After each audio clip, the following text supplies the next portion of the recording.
Salutations et bienvenue. Aujourd'hui, on s'attaque à un sujet qui a énormément changé ces dernières années. Ah oui, on peut le dire. La gestion de communautés en ligne. On a sous la main tout un tas de sources très très riches. Des listes d'outils, des guides stratégiques, des analyses de fond. C'est ça. Notre mission, c'est un peu de démêler tout ça pour comprendre ce que ça veut dire être un excellent community manager, disons en 2025. Exactement. On va parler des outils, bien sûr, mais surtout, je pense, de la stratégie derrière. Comment on passe d'animateur de page à vrai partenaire de croissance pour une boîte. C'est tout à fait le bon angle. Parce que ce qui ressort de toutes ces lectures, c'est vraiment une transformation profonde du rôle. Ah oui, On est passé de la personne qui anime une communauté à un véritable chef d'orchestre digital. L'image est parlante, je trouve. chef d'orchestre digital, j'aime bien. Ce n'est plus juste une question de créativité.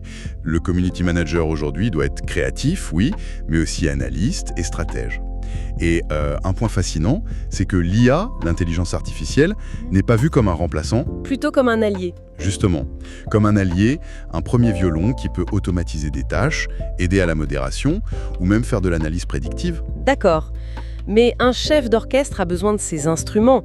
Et la première question, surtout quand on débute ou qu'on a un petit budget, c'est le coût, quoi. Est-ce que ça va me coûter cher? C'est une excellente question, et la réponse, en fait, elle est plutôt encourageante. Ah bon? Oui, la quasi-totalité des outils essentiels fonctionnent sur un modèle freemium. Freemium, c'est-à-dire une version gratuite pour commencer? Voilà, c'est ça. Une version gratuite qui est déjà très fonctionnelle, à côté des offres payantes plus complètes. Et franchement, pour un freelance ou une petite PME, c'est souvent largement suffisant pour démarrer. Bon, ça c'est une bonne nouvelle. Alors, concrètement, si on devait remplir cette boîte à outils, on mettrait quoi dedans? Commençons par la base, la planification. Alors, pour la planification et la publication, c'est vraiment le cœur du métier. Les noms qui reviennent tout le temps, c'est Hootsuite, Buffer, Later, Agora Pulse, Metricool aussi. D'accord, les grands classiques. Oui, l'idée, elle est simple. On centralise tous ces comptes, on programme ses publications à l'avance. Les versions gratuites, en général, permettent de connecter quelques profils et de planifier, disons, entre 10 et 50 posts par mois. C'est parfait pour poser les bases. Et pour créer le contenu?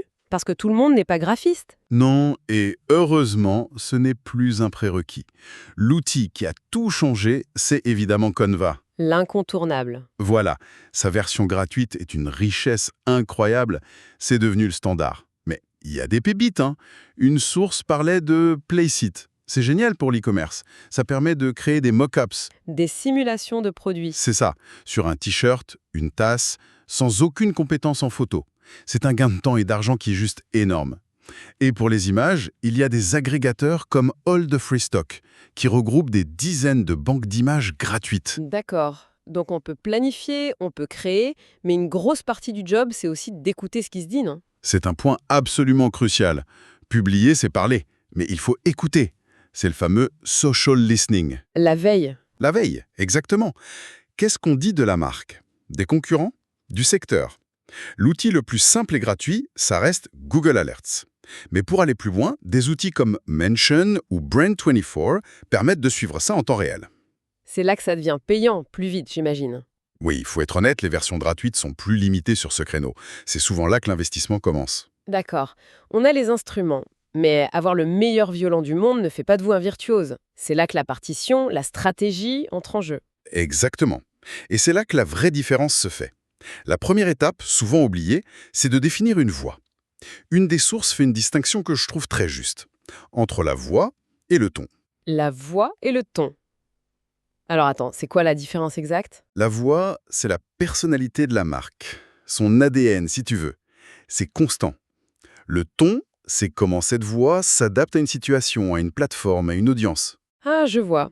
Un peu comme une personne qui n'a pas le même ton avec ses amis et avec son patron, mais qui reste la même personne. C'est une excellente analogie. C'est tout à fait ça.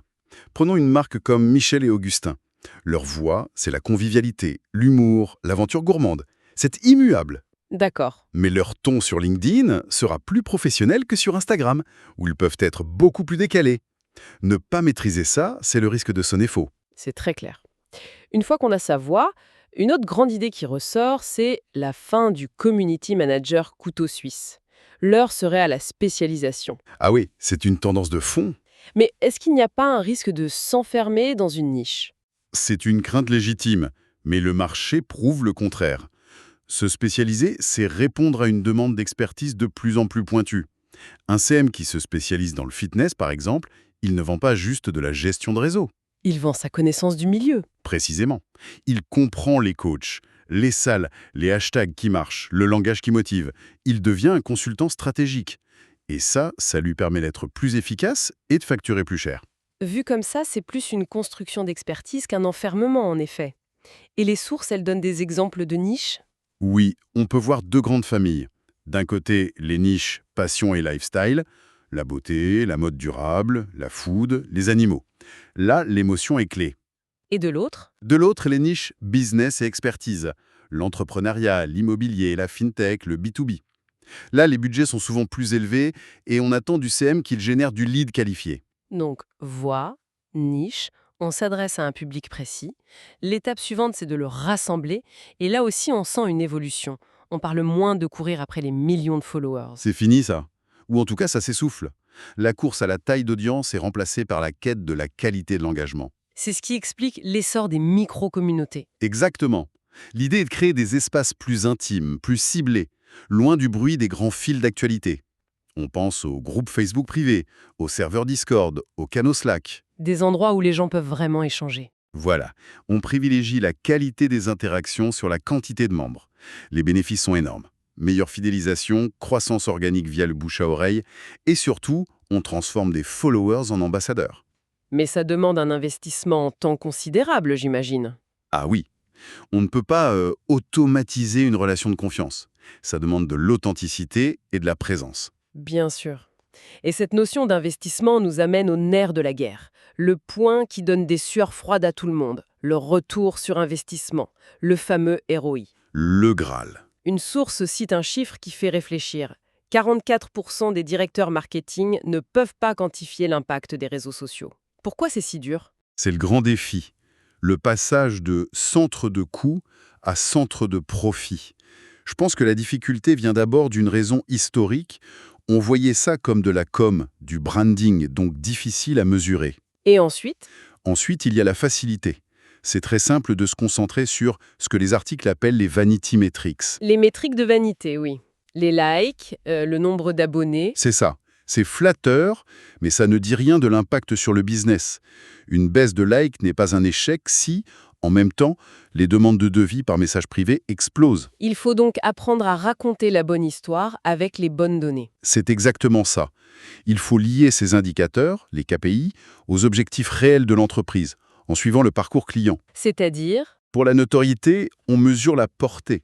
Pour la considération, on va regarder le taux de clic, les partages, mais aussi les enregistrements. Ça, c'est un signal très fort. Et pour la conversion, on traque les ventes, les inscriptions. Et est-ce qu'on a des exemples concrets d'entreprises qui y arrivent? Ah oui, et ils sont très inspirants. Prenez Laserway, une boîte de service. Ils ont utilisé les stickers cliquables des stories Instagram pour envoyer vers leur prise de rendez-vous.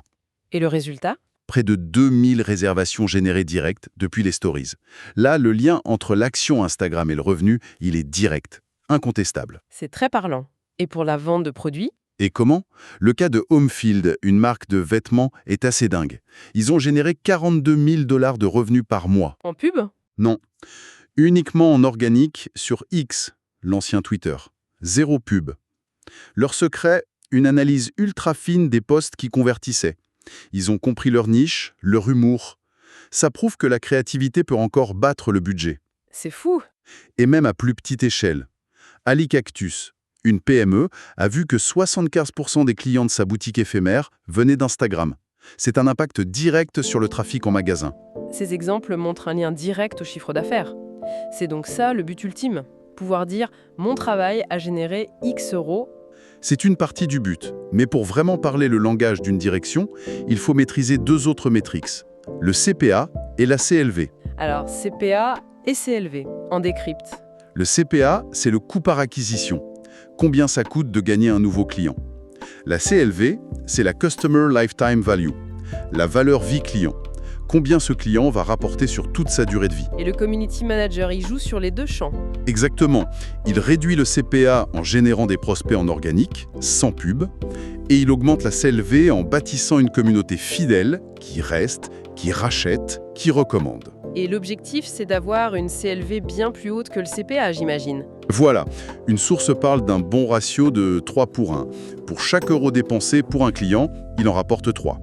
Et le travail du CM a un impact direct sur ce ratio. C'est là qu'il prouve sa valeur stratégique.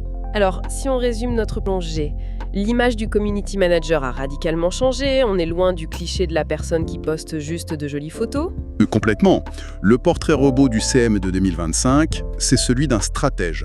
Quelqu'un qui maîtrise ses outils, qui comprend sa niche, qui sait créer du lien humain. Et surtout, qui sait traduire tout ça en langage business. C'est ça. Il ou elle doit prouver que chaque heure investie dans la communauté a une valeur mesurable pour l'entreprise. C'est donc un profil hybride fascinant, hein. Créatif, analyste de données, fin psychologue des dynamiques de groupe. Tout à fait. Et pour finir, peut-être une pensée à méditer. Toutes nos lectures parlent de l'essor de l'IA pour créer du contenu, analyser des données. Oui.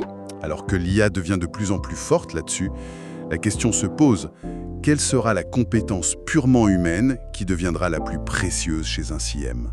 Est-ce que ce sera l'empathie, cette capacité à vraiment ressentir les émotions d'une communauté? L'intuition stratégique, pour voir ce que les données ne montrent pas? Ou tout simplement la capacité à tisser des liens humains authentiques dans un monde qui est de plus en plus numérique?